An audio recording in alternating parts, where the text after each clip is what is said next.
হচ্ছে মিঠু, এটা হচ্ছে মিনা, এটা হচ্ছে মিনা, আর এটা হচ্ছে রাজু। রাজু আসো, এই যে মিনা, মিঠু, রাজু আসো। এটা চালের পুরে একদম মানে কি বলবো আর কি, ঘরের মধ্যে 1 মিনিটও থাকা যায় না, এরকম এই পরিমাণ গরম। আসসালামু আলাইকুম, কৃষি খামারের নতুন আর একটা ভিডিওতে আপনাদের সবাইকে স্বাগতম। বরাবর আবারও চলে আসলাম নতুন আর একটা ভিডিও নিয়ে। আজকে অনেক দিন পর আসলাম মানে ভিডিওটা নিয়ে।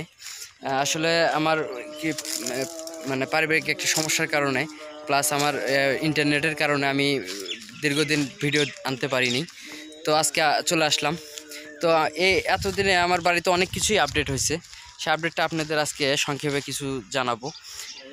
এখানে আমি বস্তা কিন্তু অলরেডি প্যাকিং করা শুরু করছি, অর্থাৎ আমার আদা লাগানোর যে বস্তা, এই যে দেখেন বস্তাগুলো আমি অলরেডি প্যাকিং করা শুরু করছি। আর এই যে আমার যে সুপারির যে বাগানটা আছে, অর্থাৎ রাস্তা, সে রাস্তাটা কিন্তু অলরেডি আমি বস্তাগুলা সাজিয়ে দিয়েছি। আরও কিছু করে মাটি দিতে হবে। আমি আসলে এই বস্তাগুলো এখান থেকে টানে টানে নিয়ে যাওয়া খুব কষ্টকর, না অল্প করে কিছু মাটি উঠাইয়া তারপরে বস্তাগুলো বিছাই দিছি আমি। আর পরে আপনার মাটি আরও কিছু করে দেব। কিন্তু দিনের যে অবস্থা, আসলে বাংলাদেশ এর আগে এরকম তাপমাত্রা আমার জানা মতে মনে হয় কখনো সম্মুখীন হয় নাই, তাপমাত্রার সম্মুখীন হয় নাই। আমার বাড়িটা দেখেন, তাকানো যাচ্ছে না আমার বাড়ির দিকে, প্রচণ্ড গরম এবং রোদ, একদম পুরো ফাঁকা বাড়ি, গাছপালা কম, এজন্য মানে রোদটা একটু বেশি। খুবই খারাপ অবস্থা আমার বাড়ির। আসলে গাছগুলো অনেক এখনও বড় হওয়া সারে নাই, মানে বড় হতে আরও দেরি হবে। বৃষ্টি না হলে পরে গাছের মানে বড় হতে সমস্যা হয়, অত পানি ঢালা সম্ভব হয় না। তো এই পাশে দেখাই একটু আপনাদের, দেখেন ঘাস পুড়ে যাচ্ছে, রোদে ঘাস পুড়ে যাচ্ছে। আমি একটু পিছনকার ক্যামেরাতে আপনাদের একটু দেখাই। আসলে মরে শুকে গেছে রোদের কারণে। এই দেখেন, এখানে দেখেন আমার ঘাস পুড়ে গেছে, একদম পুড়ে একদম শুকে গেছে। এই যে এই পাশেও, এই যে দেখেন ঘাসগুলা কীরকম একদম শুকে গেছে এই পাশে। তো আমি মানে আমার বাড়িতে আরও কিছু পশু পাখি নিয়ে আসছি, আমি আপনাদের একটু দেখাবো, যার একটু সংক্ষেপেই দেখাবো। এখন থেকে রেগুলারই ভিডিও আসবে ইনশাআল্লাহ। তার আগে আমি কিছু দেখাই। আমার মানে তিনটা রিংনেট টিয়ার পাখির বাচ্চা আমার কাছে আছে। আমি প্রায় 15-20 দিন হলে আমি একে হ্যান্ড ফিডিং করাচ্ছি, আপনাদের সেটা দেখাই। দুইটা বৃষ্টি হচ্ছে না, যার কারণে আমার গাছের আমগুলো ধরতেছে না, মাত্র 2টা আম ধরছে। আমার বাড়িতে যতগুলো আম গাছ বর্গে 2টা আম ধরছে, যে 2টা আম নাই, সব ঝরে পড়ে যায়। আর টিয়া পাখি বাচ্চাগুলা, এই যে মিঠু, এই যে এটা হচ্ছে মিঠু, আসো আসো আসো আসো, এটা হচ্ছে মিঠু, এই যে দেখতে পাচ্ছেন। এই যে মিঠু, এখানে থাকো, এখানে থাকো। এই যে হচ্ছে মিঠু, এটা হচ্ছে মিনা, আর এটা হচ্ছে রাজু।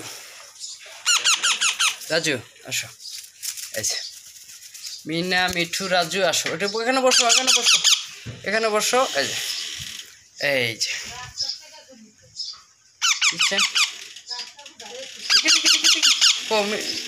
দেখি রাজু। তো এই বাচ্চা তিনটা আমি একদম জিরো বাচ্চা নিয়ে আসছিলাম। যখন আমি নিয়ে আসছি তখন একদম জিরো, তখন ফেদার মেদার কিছু ছিল না। এখন বর্তমানে সবগুলোর ফেদার উঠে গেছে। আর আমি নিয়েছিলাম এক ছোট ভাইয়ের থেকে, আমি তার থেকে ওটা করে নিয়ে নিয়েছি। আসলে ওর কাছে থাকলে অবশ্যই মারা যেত, কারণ এগুলোকে হ্যান্ড ফিডিং করানো অনেক ঝামেলা। আর দ্বিতীয় কথা যে এগুলোকে হ্যান্ড ফিডিং করাতে প্রচুর টাকারও বিষয় আছে, খাদ্যের দাম অনেক বেশি। যার কারণে আমি ওর থেকে এই 3টে বাচ্চা নিয়ে আসছিলাম। আমি ওপেনলি ছেড়ে রাখি, যখন আমি কাছে থাকি তখন আমি ছেড়ে রাখি, আর আপাতত খাঁচাতে রাখি। এই যে মিঠু,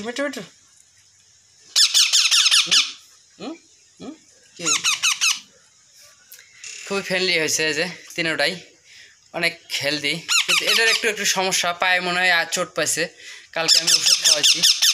এটার একটু সমস্যা, পায়ে হাঁটাচলা করতে একটু সমস্যা হচ্ছে। আর এই ছোটটা, এটা হচ্ছে সবার ছোট মিনার ঠান্ডা লাগছিল, আমি ফ্রিজের তরমুজ খাওয়াইছিলাম, যার কারণে একটু ঠান্ডা লেগে গেছিলো। এখন বর্তমানে ঠিক আছে, খাওয়া দাওয়া সব ঠিক আছে ইনশাল্লাহ, আর কোনো সমস্যা হবে না মনে করছি। দেখি মিঠু, দেখি মিঠু, মিঠু মিঠু খুবই সবার বড়, আর এই খুব খায় বলতে খুবই ভালো হয়। এই অতটা মানে রাগান্বিত করে না, মানে রাগ হয় না। এই যে দেখি মিঠু, একটা কিস করো তো, এটা কিস করো, এটা কিস করো, মিঠু কিস করো দেখি। এই খুব সুস্থ এবং হেলদি আছে, আল্লাহর রহমতে আর কোনো সমস্যা হবে বলে মনে হচ্ছে না। এই যে দেখ মাশাআল্লাহ। ম্যাকপাইয়ের আমি আমার নিজের পায়রাই আমি নিজে কিনে নিয়ে আসলাম। ওই দেখেন, ওটা পায়রা ডিমে চলে আসছে আল্লাহর রহমতে, যে একটা ডিম আসছে, আকির দিছে। এটা মাদি, এটা নর, এটা হারিয়ে গেছিলো, এটাকে আমি আবার নতুন করে 300 টাকাতে কিনে নিয়ে আসছি। আর এখানে বিউটি আছে, বিউটির জন্য কেউ যদি দয়া করে কারো কাছে যদি মাদি কবুতর থাকে তাহলে অবশ্যই আমাকে একটু জানাবেন এবং আমাকে দেবেন ইনশাল্লাহ, আশা করি। দেখেন আকির দিছে, ওই যে তানিয়া না আকির দিছে। দেখ, এই যে আমি 2টা ছাগলের বাচ্চা কিনছি, এই যে এটা খাসি, ওটা হেলান। এটা আমি 4500 টাকা মানে 4800 টাকা লাগছে আমার খাজনা খরচা, বাজার থেকে কিনছি তো, খাজনা খরচা দিয়ে 4800 টাকা পড়ছে। দেখি উপরে ওঠো, দেখি ওঠো, এই যে 4800 টাকা পড়ছে এটা। আর ওটা পড়ছে 1800 টাকা, আমি বাজার থেকে নিয়ে আসছি কিনে। ওই বাচ্চাটা দেখে আমার খুব মায়া লাগলো, এই জন্যই আমি ওটা কিনছি।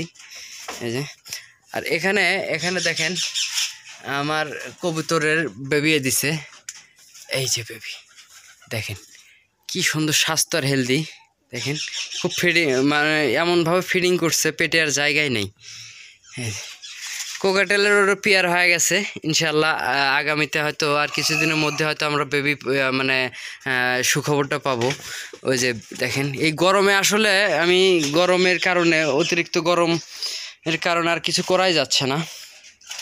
চালের পুরে একদম মানে কি বলবো আর কি, ঘরের মধ্যে 1 মিনিটও থাকা যায় না, এই পরিমাণ গরম। আমার এই গাছগুলো মরে যাচ্ছে গরমে। এই যে দেখতে পাচ্ছেন আমার ট্যাঙ্ক ফলের গাছ, এখন ট্যাঙ্ক ফলের গাছ উপরে তুলে দিলে বাঁচবে কিনা তাও বলতে পারতেছি না সঠিক। দেখেন কবুতরগুলা সবটি ঘরে বাচ্চা, এখন বর্তমানে সবটি ঘরে বেবি আছে আলহামদুলিল্লাহ। তো ভিডিওটি আজকে এই পর্যন্তই, দেখা হচ্ছে পরবর্তী ভিডিওতে। আরও মানে আপডেট কিছু নিয়ে আসার ইচ্ছা আছে, তো অবশ্যই আপনাদের দেখাবো। ততক্ষণে সবাই ভালো থাকবেন, সুস্থ থাকবেন, আল্লাহ হাফেজ, আসসালামু আলাইকুম।